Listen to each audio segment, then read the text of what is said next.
The story I'm about to tell you actually happened to my dad while he was stationed in South Korea back in the winter of 1969.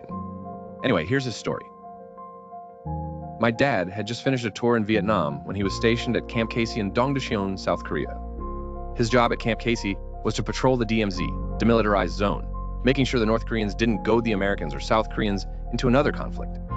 Now, it was November 4th, 1969, when my dad realized something was amiss after 4 soldiers patrolling the DMZ went missing.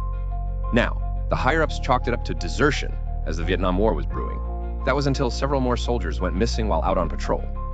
A few weeks later, my dad was on duty near one of the outposts located northeast of the DMZ when he heard shouting coming from the North Korean side. His initial thought was that they were messing with him until he saw them cover a bloody body up with a sheet.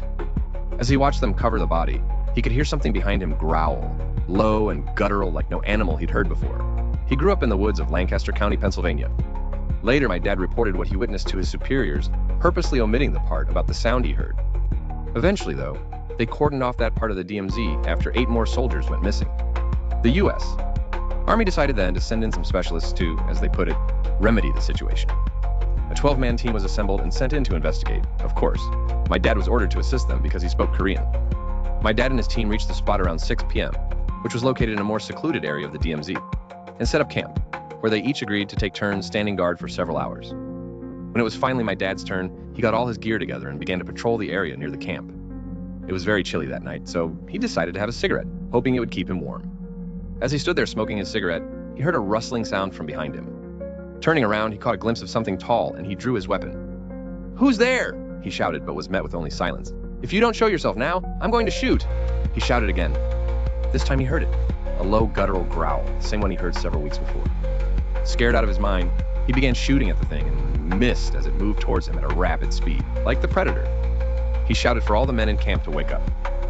The creature moved with such swiftness that he didn't have time to react as it snatched up the men running from their tents. During the chaos, he could hear men screaming as the creature bit into them and crunching their bones.